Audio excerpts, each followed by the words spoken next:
नमो नमः। सुनो सुनाती में मैं आपको हमारी भारतीय संस्कृति, हमारी परंपरा और हमारी मिट्टी से जुड़ी कहानियां सुनाती हूँ। इन दिनों मैं आई हुई हूँ मणिपुर में और मणिपुर आने का उद्देश्य था एक मित्र के यहाँ मणिपुरी शादी में सम्मिलित होना। हमारा देश भारत अनेक विविधताओं से भरा हुआ है, अनुपम है, सुंदर है। मणिपुरी शादी की विशेषताओं को मैंने यहीं आकर के जाना। आज हम अभी आए हुए हैं दूल्हे के घर पर और दूल्हे के घर में ये जो आप टोकरियां देख रहे हैं, इन टोकरियों में दुल्हन के यहाँ दिया जाने वाला सामान है जो दुल्हन को दिया जाएगा। साथ ही साथ मणिपुरी शादी में तुलसी के पौधे का अत्यधिक महत्व होता है। यहाँ पूजा की तैयारी की जा रही है, आज शादी होना है और ये जो भी पत्तल नुमा चीजें आप देख रहे हैं, यह सभी केले के पत्तों से बनी है। पंडित जी द्वारा मंत्रोच्चार का कार्य प्रारंभ हो गया है। इस पूजा को अगर मैं समझने की कोशिश करूं तो जैसे हम ग्रह शांति करते हैं, शादी से पूर्व सभी निर्विघ्न कार्य संपन्न हो, इसलिए पांचों देवताओं के साथ गणपति जी का भी आवाहन किया जाए। इसी के साथ में पूर्वजों का भी आवाहन किया जा रहा है कि वे यहाँ आए और घर की शादी निर्विघ्न संपन्न हो, इसका आशीर्वाद प्रदान करें। पंडित जी पूरा कार्य संपन्न कर रहे हैं। साथ ही साथ दूल्हे के पास में जिस बैठे हुए व्यक्ति को आप देख रहे हैं, मणिपुरी शादी में इन व्यक्तियों का काफी महत्व है। यह व्यक्ति दूल्हे के साथ पूरी शादी में रहते हैं और दूल्हे को कब, क्या और कैसे करना है, इन सभी बातों से यही व्यक्ति अवगत कराते हैं। दूल्हा कब कैसे बैठेंगे, कब उनका हाथ कहाँ रखा जाएगा, हर चीज की जानकारी इन्हीं व्यक्तियों को होती है। तो यह पूजा कार्य चल रहा है और इसके बाद शुरू होगा, यहाँ से लोगों का आना शुरू हो गया है, रिश्तेदार आने लग गए हैं। इसके बाद शुरू होगी बोर यात्रा। लेकिन यह जब प्रोग्राम यहाँ, कार्यक्रम यहाँ हो रहा है, इस वक्त लड़की के घर में भी ललिंगा करके एक परंपरा होती है, उसे पूरा किया जा रहा है। इस ललिंगा में लड़की जैस्मिन, जिसे कि हम मालती या फिर चमेली के फूल के नाम से जानते हैं, उसकी एक माला पंडित जी द्वारा मंत्रोच्चार करते हुए बनाती है। वह 2 मालाएं बनाती है वधू, और यही वो 2 मालाएं हैं जो शादी के दौरान लड़की अपने दूल्हे के गले में डालेगी। यहाँ दूल्हे के घर में शादी से पहले की सभी रस्में पूरी हो चुकी हैं। दूल्हे के भैया भाभी उसके साथ बैठकर फोटो खिंचा रहे हैं। साथ ही साथ दूसरे रिश्तेदारों का आना भी प्रारंभ हो चुका है और अब निकलेगी बोर यात्रा। बोर मतलब होता है दूल्हा और यात्रा मीन्स यात्रा। तो बारात अब दूल्हे के घर से निकलेगी, जो कि पहुंचेगी सीधे उसके बाद वधू के घर पे, जहां पर कि उसका स्वागत होना है और जहां पर कि शादी होगी। तो चलो, शुरू हो गया है बैंड बाजा बारात और अब निकलेगी बोर यात्रा। हमारे दूल्हे जो हैं निर्भय, वो आ गए हैं और बाहर निकलने से पहले, जैसा कि मैंने कहा, तुलसी के पौधे का यहाँ बहुत महत्व है। तो बारात के पहले, निकलने से पहले वो तुलसी के पौधे को प्रणाम करते हैं। रिश्तेदार सब आ गए हैं अपनी पारंपरिक वेशभूषा में। जो नीचे आप जो देख रहे हैं पहने हुए ड्रेस में, उसे कहते हैं फेनेक। फेनेक एक पारंपरिक भूषा है और उसमें जो ऊपर चुन्नी की तरह ओढ़ा हुआ है उसे कहा जाता है इनेफी। और यह जो परिधान है, यह हाथ से बनाया हुआ होता है, ये मशीन से नहीं बनाया है। तो दूल्हे के जो दोस्त हैं वे उसके ऊपर छतरी लगा के बारात चल पड़ी है और अब हम पहुंचेंगे लड़की के घर में। लड़की के घर में पहुंचने पर जो दूल्हे का स्वागत है वो किया जाएगा और सारा जो सामान वहां से लाया गया था वो अभी अंदर रख दिया गया है। मणिपुरी शादियों में आप एक बात देखेंगे कि यहाँ पर लोग उतने रंगीन कपड़े नहीं पहनते हैं। आमतौर पर सभी पुरुष तो सभी सफेद स्वच्छ धवल कपड़ों में, और महिलाएं भी जो इनेफी होता है वो जनरली आमतौर पे सफेद रंग की ही इनेफी का प्रयोग किया जाता है। और हालांकि आभूषण, सोने के आभूषण देखते बनते हैं, उनकी सुंदरता इतनी ज्यादा है, एकदम अलग ढंग से। तो दूल्हे का ये आग जलाकर, अग्नि जलाकर, एक तरीके से हम इसको कहें तो जो बुरी नज़र है उसको पहले हटाया जा रहा है, ये काम किया जाता है। उसके बाद ही दूल्हा जो है वो शादी के स्थान पर वहाँ अंदर प्रवेश करता है। और यहाँ पर एक और परंपरा है, जब दूल्हा मंडप वाले स्थान पर आ जाता है तो वहाँ पे उसे 1-2 घंटे अकेले बैठना है। और हाँ, हम बारातियों का, सभी लोगों का स्वागत केले के पत्ते के ऊपर पान और सुपारी रखकर, गीली सुपारी रखकर सभी का पारंपरिक रूप से स्वागत किया गया है।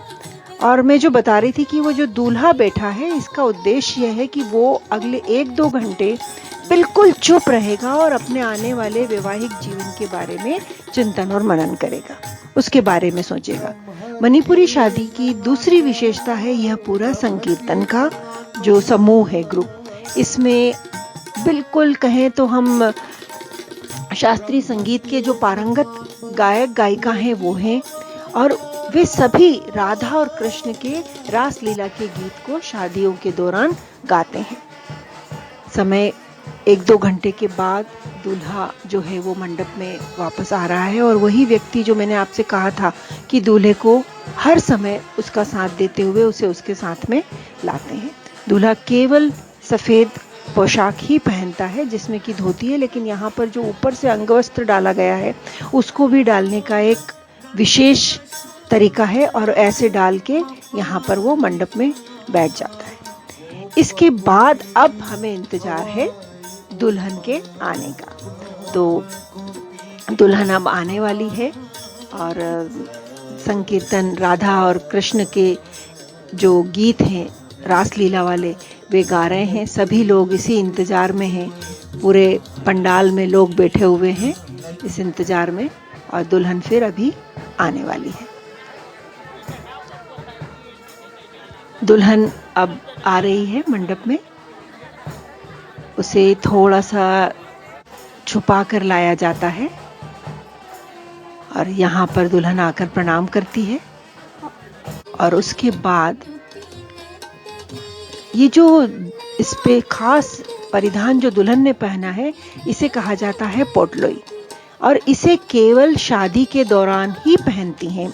मैतई लड़कियों की, हिंदू लड़कियों की जब शादी होती है तो वो पोटलोई नाम की इस एक विशेष ड्रेस को ही शादी में पहनती हैं, और यह भी हाथ से ही बनी हुई होती है, मशीन से बने हुए कपड़ों से नहीं बनाई जाती है इसको। और जैसा कि मैंने कहा था, लड़के के साथ, दूल्हे के साथ में एक व्यक्ति है जो पूरी तरह से उसकी हर चीज में मदद करता है, वैसी ही एक महिला दुल्हन के साथ में भी होती है, जो दुल्हन को कब, कहाँ और कैसे करना है वह सब कुछ बताती है। पंडित जी द्वारा मंत्रोच्चार प्रारंभ हो गया है, और इसके बाद जो दुल्हन की माँ है, वह, हम जिसे पानी ग्रहण या हथलेवा कहते हैं, माँ अपनी बेटी के हाथ को दूल्हे के हाथ में, वर के हाथ में देती है, या लड़की की माँ के द्वारा कराया जाता, ये कार्य संपन्न किया जाता है। उसके बाद माँ ही उस दोनों के हाथ को एक धागे से या रस्सी से दोनों के हाथ को बांध देती है। फिर इसके ऊपर रखा जाता है नारियल, फल फूल और कुछ कपड़े। इस तरह पानी ग्रहण की प्रक्रिया संपन्न होती है, और एक तरीके से कहें तो शादी, यहाँ पे पानी ग्रहण का कार्य संपन्न हो जाता है।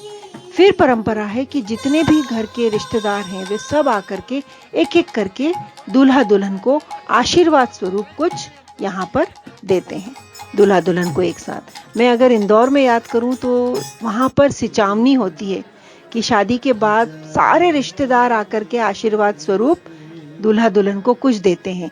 तो इसे मैं अगर जोड़ूं तो सिचावनी जो इंदौर में होती है उस तरीके से कहा जा सकता है। यहाँ पर वधू की माँ और वर की माँ दोनों एक दूसरे को पान सुपारी देते हुए कुछ वस्त्रों का परिधान का आदान प्रदान किया जाता है।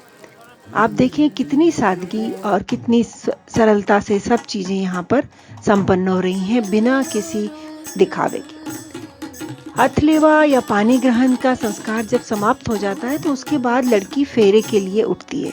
यहाँ पर फेरे की एक विशेषता है कि दोनों एक दूसरे साथ में फेरे अग्नि के नहीं लेते हैं। जो लड़की है वो 7 फेरे लेती है, लड़के और उसके साथ में तुलसी के पौधे के, और हर फेरे के दौरान वह दूल्हे के ऊपर फूलों की वर्षा करती है। और उसके बाद वह एक एक करके हर 7 फेरे में वो एक एक फेरे में उसके ऊपर फूलों की वर्षा करेगी, और बेहद मंथर गति से चलते हुए इन फेरों का कार्य संपन्न होता है। तो यह फेरे हो रहे हैं, और आखिरी फेरे के दौरान जब 6 फेरे पूरे हो जाते हैं, तो जो मैंने आपसे कहा था कि वो अपने घर में लेलिंगा के समय जो 2 मालाएं बनाती है चमेली के फूल की, वह माला वह दूल्हे के गले में डाल देती है, दोनों माला एक साथ। और वरमाला के पश्चात दूल्हा अब उसमें से एक माला अपने गले से निकालेगा, और बाद में वही माला को दूल्हा फिर दुल्हन के गले में डालेगा। इस पूरे दौरान जो मंडली थी, संकीर्तन मंडली, उसकी तरफ से राधा और कृष्ण के गीतों को लगातार गाया जा रहा है, और शादी में क्या हो रहा है उसके बारे में बताया जा रहा है। तो इस तरह अब वरमाला डाली जाएगी दूल्हे की तरफ से दुल्हन को। वही माला है जो सुबह बनाई गई थी, और हम कह सकते हैं कि इसके बाद शादी पूर्ण रूप से संपन्न हो जाती है। यहाँ पर 7 फेरे जो कि तुलसी के पेड़ और दूल्हे के आसपास दुल्हन ने लिए थे, अब दोनों पति पत्नी के रूप में। यहाँ पर एक और बड़ी अच्छी अलग ढंग की चीज मुझे देखने को मिली कि जब दुल्हन विदा होती है तो उसके परिवार के सारे लोग, दुल्हन के परिवार के, उसे पालकी में बिठा करके दूल्हे के घर तक लाते हैं, और यहाँ दूल्हे के परिवार वाले उसका स्वागत करते हैं दुल्हन के परिवार वालों का। और अब दुल्हन का अपने नए घर में स्वागत होगा। तो दुल्हन आ गई है पालकी में बैठ करके, अब यहाँ से वह अपने नए घर में, नए जीवन में प्रवेश करेगी। बहुत ही अलग, सुंदर। और यहाँ पर भी ये जो आग जलाई जाती है, इसका उद्देश्य यही है कि जो भी बुरी नजर है वो नहीं लगे, सब सुरक्षित रहें। तो दुल्हन का स्वागत पहले ये आग जलाकर, अग्नि जलाकर किया जाता है। उसके बाद जो दूल्हे की माँ है वह दुल्हन का स्वागत करती है, और वर पक्ष, वधु पक्ष के लोगों को फिर से पान सुपारी से स्वागत करता है, और दुल्हन का नया जीवन अब इसके बाद नए घर में प्रारंभ हो जाता है। तो मैंने आपको जो मणिपुरी शादी मैंने अनुभव करी, आपको बताई, मुझे बहुत अच्छा लगा। आप भी इसे लाइक कीजिए और मेरे चैनल को सब्सक्राइब कीजिए। धन्यवाद।